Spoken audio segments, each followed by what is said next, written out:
Hello students, welcome back to Prepon. We have completed Parliament of India, Union Legislature. अब शुरू करते हैं Indian judiciary. अगला topic, we are doing 50 series on Indian polity.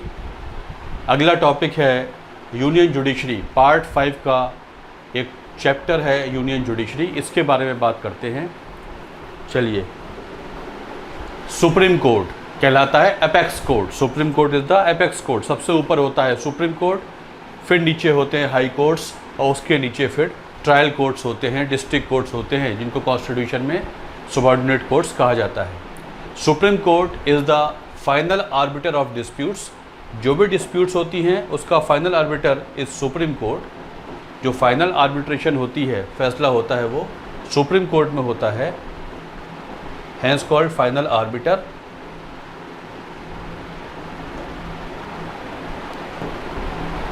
Final arbiter. It is also the final interpreter of the constitution. अगर constitution का कोई meaning में conflict निकलता है, कोई डिस्प्यूट अराइज होती है कि संविधान के किस आर्टिकल का प्रोविज़न का क्या मीनिंग है, तो जो सुप्रीम कोर्ट तय करता है वही बन जाता है the interpretation of the meaning of the constitution. Hence Supreme Court is the final interpreter of the provisions of the constitution. It is also the guardian of the constitution. Supreme Court को संविधान का guardian भी कहते हैं. कहने का मतलब है जो बाकी दोनों ऑर्गन्स हैं, एग्जीक्यूटिव एंड पार्लियामेंट, एग्जीक्यूटिव ऐसे कोई एक्शंस नहीं ले सकता जो कॉन्स्टिट्यूशनल स्पिरिट के खिलाफ हो, या पार्लियामेंट कोई ऐसा लॉ नहीं बना सकता जो संविधान की सोल के खिलाफ हो, सोच के खिलाफ हो. अगर ऐसा होता है, सुप्रीम कोर्ट जुडिशल रिव्यू करके उनको खारिज कर देता है. इस नाते सुप्रीम कोर्ट कहलाता है गार्जियन ऑफ द कॉन्स्टिट्यूशन. जैसा संविधान बना था उसी सोच के साथ, उसी फॉर्म में हमेशा चलेगा. ये देखना और उसे रिकरेक्ट करना काम सुप्रीम कोर्ट का होता है, इसलिए कहलाता है गार्जियन ऑफ द कॉन्स्टिट्यूशन. अब प्रोविजंस देखते हैं. आर्टिकल 124 में सुप्रीम कोर्ट होता है. It is in 124, article 124. इसके क्लॉजेज इंपॉर्टेंट हो जाते हैं.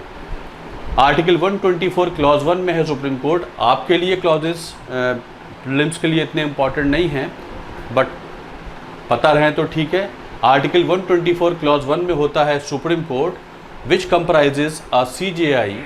इसमें होते हैं एक मुख्य न्यायाधीश CJI, and until parliament prescribes a larger number not more than 33 other जजेस. एज ऑफ डेट, आज की तारीख में सुप्रीम कोर्ट में 34 जजेस होते हैं. 33 जजेस तो जजेस हैं और एक होते हैं chief justice of India, who is also one of the जजेस ऑफ सुप्रीम कोर्ट. तो अभी जो स्ट्रेंथ आज की तारीख में है वो जो 34 सैंक्शनड है. और अगर इस स्ट्रेंथ को चेंज करना है, मतलब इस नंबर को चेंज करना है, तो कौन करेगा? पार्लियामेंट चेंज करेगा. तो सुप्रीम कोर्ट का जो नंबर होता है, स्ट्रेंथ होती है, वो संविधान में मेंशन है और इसको चेंज करने का काम पार्लियामेंट के पास है. Parliament as per the need can increase the number of जजेस. अभी 33 जजेस और एक CJI को मिलाकर 34 टोटल स्ट्रेंथ हो जाती है सुप्रीम कोर्ट की.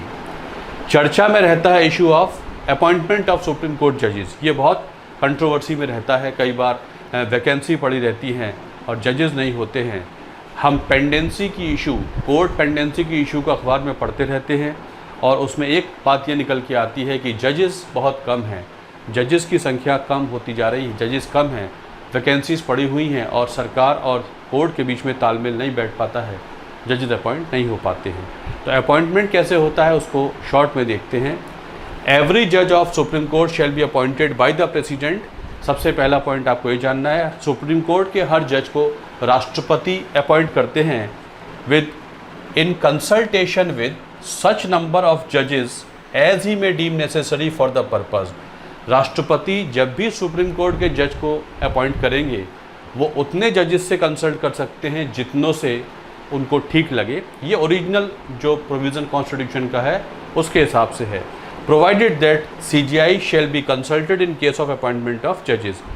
लेकिन जब भी जज अपॉइंट होंगे तो CJI से तो बात करनी ही होगी, वैसे चाहे तो और जजेस से भी बात कर सकते हैं.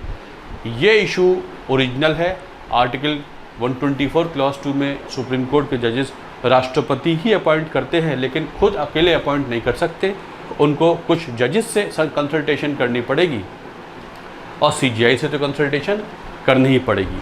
अब इस इशू को लेके प्रॉब्लम शुरू हो गई कि जब कहते हैं राष्ट्रपति अपॉइंट करते हैं तो जजेस से कंसल्ट करना है वो कितने होने चाहिए, सीजीआई से कंसल्ट करना है तो क्या सीजीआई की बात मानना ज़रूरी है या सीजीआई से कंसल्ट कर लेंगे और फिर अपने हिसाब से कर सकते हैं।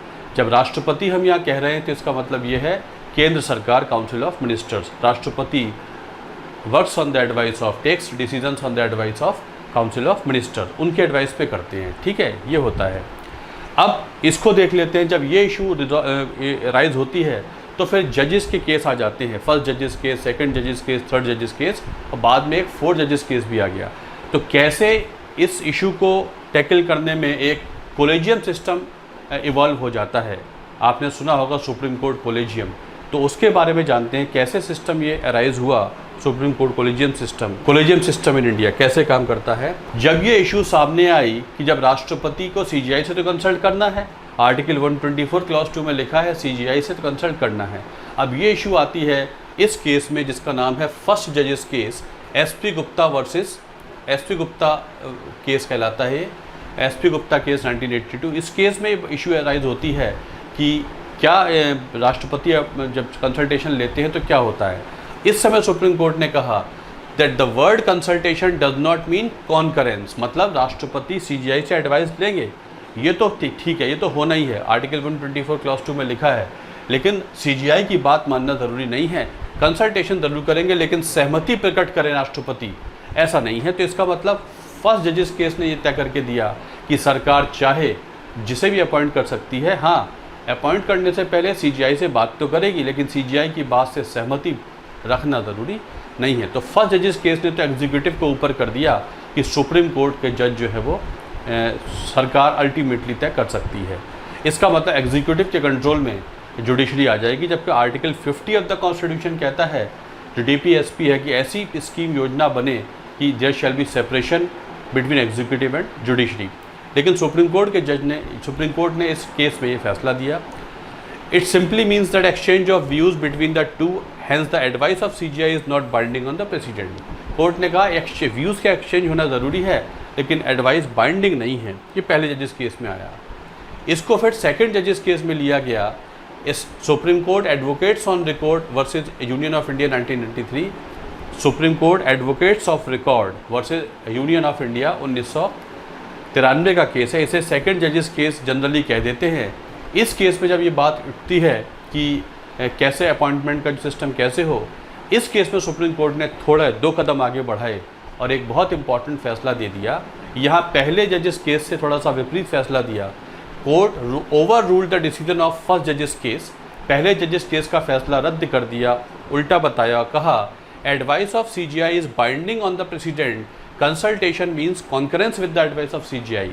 जब संविधान में लिखा है कि सीजीआई से कंसल्ट करना पड़ेगा तो फिर सीजीआई की बात मानना भी ज़रूरी है। मतलब सेकंड जजेस केस ने कह दिया कि राष्ट्रपति को जो एडवाइस सीजीआई देंगे वो राष्ट्रपति को मानना ज़रूरी है। Judiciary should remain independent, judiciary independent होनी चाहिए and judiciary independence of judiciary is part of basic structure of the constitution, ये बोला गया।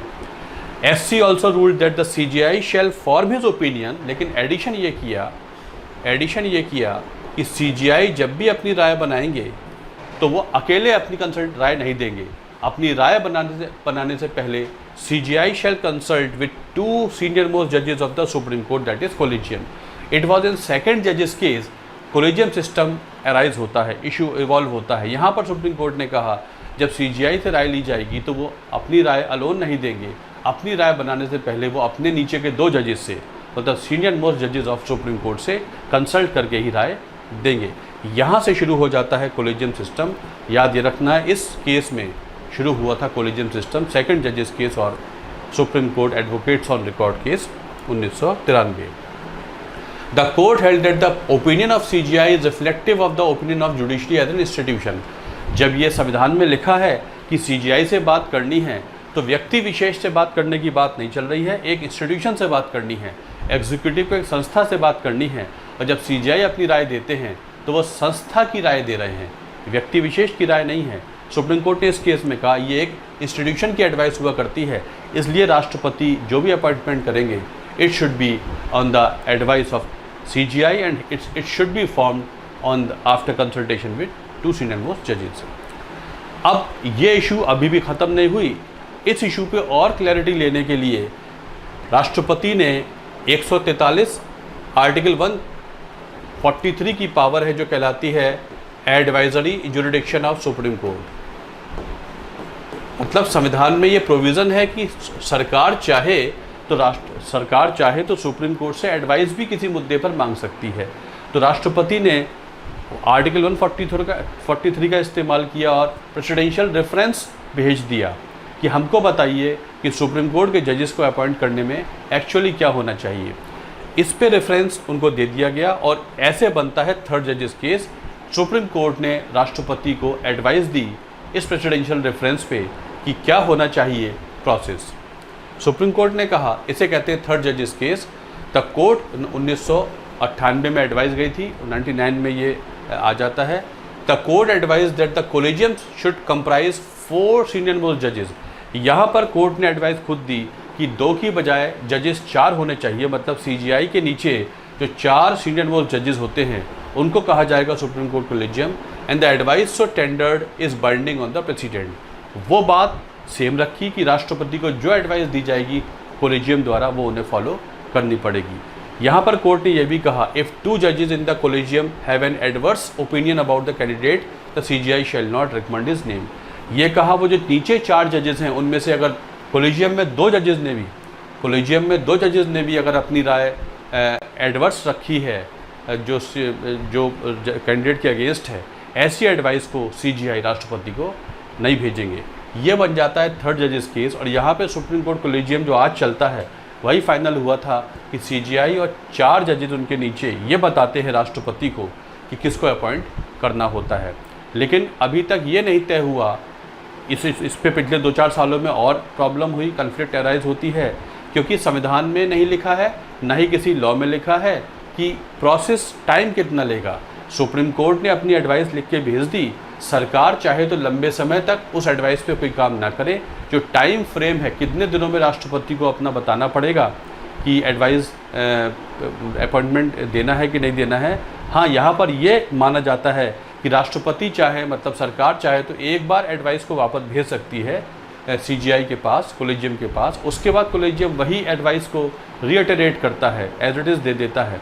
तब कोई ऑप्शन नहीं है राष्ट्रपति के पास, उनको तो अपॉइंट करना ही पड़ेगा। अब सरकार क्या करती है ऐसे में? सरकार एडवाइस को रखे तो रहती है लेकिन अपना व्यू नहीं देती है बहुत दिन तक। तो इस तरीके से पेंडेंसी बिल्डअप होती रहती है।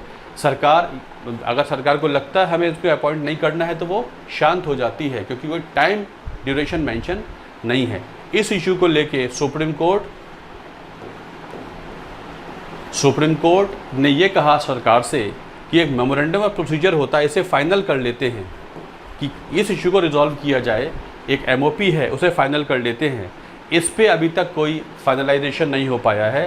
जो मेमोरेंडम ऑफ प्रोसीजर है उसमें कितना दिन लगेंगे, कब तक साइन करना पड़ेगा, इस पे सरकार में और सुप्रीम कोर्ट में अभी कोई एक पेज पर नहीं आ पाए हैं, कोई फैसला नहीं हुआ है। इसलिए कई बार देखा गया है एडवाइस दे दी जाती है और सरकार बहुत दिन तक कोई एक्शन नहीं लेती है। तो थर्ड जजेस केस में ये फाइनल आया था कि सुप्रीम कोर्ट कोलेजियम जो एडवाइस देगी वही राष्ट्रपति को मानना है, एक बार वापस भी भेज सकते हैं। फोर्थ जजेस केस 2015 में हो जाता है। यहाँ पर क्या हुआ, कोलेजियम सिस्टम का बहुत बड़ा क्रिटिसिज्म हुआ करता है कि जजेस खुद ही अपने आप को अपॉइंट कर लेते हैं और जो कोलेजियम होता है वो लाइक माइंडेड जजेस को अपॉइंट करता है ताकि उनके अनुसार जजेस आएँ। इसका मतलब जुडिशरी की जो एक तरीके से क्रेडिबिलिटी होती है उस पर क्वेश्चन मार्क उठ जाता है। इसको लेके एक 99th अमेंडमेंट एक्ट पास हुआ 2015 में, जिसमें कहा गया क्यों ना एक नेशनल जुडिशल अपॉइंटमेंट्स कमीशन बना दिया जाए, जजेस को अपॉइंट करने के लिए NJAC बना दिए जाए। और NJAC जो फैसला देगी, मतलब कोलेजियम को रिप्लेस करने की बात शुरू हो गई, नेशनल जुडिशल अपॉइंटमेंट्स कमीशन। ये पार्लियामेंट ने क्या किया, सुप्रीम कोर्ट के जो दबदबा था सुप्रीम कोर्ट जजेस को अपॉइंट करने में, उसको काउंटर करने के लिए एक NJAC बनाने की बात की और संविधान में आर्टिकल 124A, B, C ये ऐड कर दिए कि इसको हम ऐड कर देते हैं और NJAC जैसे कहेगी वैसा किया जाएगा। अब एनजेएसी का कॉन्स्टिट्यूशन कुछ इस तरीके से, एनजेएसी का जो कॉम्पोजिशन था वो ऐसे बनाया गया था कि अगर जो मेंबर्स एक तरफ हो जाएं तो सुप्रीम कोर्ट के जो कोलेजियम है, जो उसके मेंबर्स होंगे, उनकी बात नहीं चलेगी। इस तरीके से सरकार अपने हिसाब से जजेस को अपॉइंट करने की कोशिश की जब उन्होंने एनजेएसी की बात की। In this NJAC, the executive was trying to have its equal say in the appointment of judges, which was held by the court as against independence of judiciary. However, the court recommended that there can be framed memorandum of procedure to resolve the issue, which is yet to be finalized. अब ये जो 99th Amendment Act है, इसको supreme Court ने cancel कर दिया, खारिज कर दिया। ये कहा ये जुडिशरी के इंडिपेंडेंस के अगेंस्ट है, which is part of the basic feature. ऐसा लगता है कि जो कॉम्पोजिशन बनाया गया है एनजेएसी का, उसमें सरकार अपने व्यू पॉइंट को आगे रखने की कोशिश कर रही है और जजेस के हाथ से अपॉइंटमेंट लेने की कोशिश कर रही है। ऐसे तो जुडिशरी एग्जीक्यूटिव के कंट्रोल में आ जाएगी और वो फिर जस्टिस सिस्टम के लिए सही नहीं होता है। एग्जीक्यूटिव के कंट्रोल में जुडिशरी कभी आनी नहीं चाहिए। इस बेस पर, इंडिपेंडेंस ऑफ जुडिशरी के बेस पर, सुप्रीम कोर्ट ने 4th जजेस केस में 99th कॉन्स्टिट्यूशनल अमेंडमेंट एक्ट 2015 को खारिज कर दिया था जुडिशल रिव्यू करके। और स्थिति आज यही है जो मैंने आपको बताया।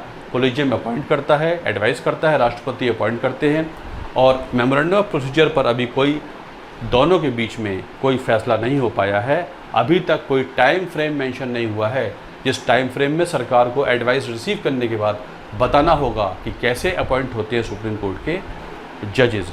ये फर्स्ट जजेस केस, सेकंड जजेस केस, थर्ड जजेस केस और 4 जजेस केस जो होते हैं, ये चारों जजेस केसेस हैं, यही संबंधित हैं अपॉइंटमेंट ऑफ जजेस से। कोलिजियम सिस्टम संविधान में मेंशन नहीं है। जब भी क्वेश्चन आ जाए, it is part of the constitution, no it is not mentioned in the constitution, it is a part of judgement of supreme court. Supreme court के जजमेंट का एक हिस्सा है जो सेकंड जजेस केस में शुरू होता है और थर्ड जजेस केस में इसकी फाइनल शेप आ जाती है। तो होता है कोलेजियम सिस्टम, जजेस ही जजेस को अपॉइंट करते हैं। ये था सुप्रीम कोर्ट के जजेस को अपॉइंट करने का तरीका। करते हैं राष्ट्रपति अपॉइंट। चलिए, thanks a lot for watching this video.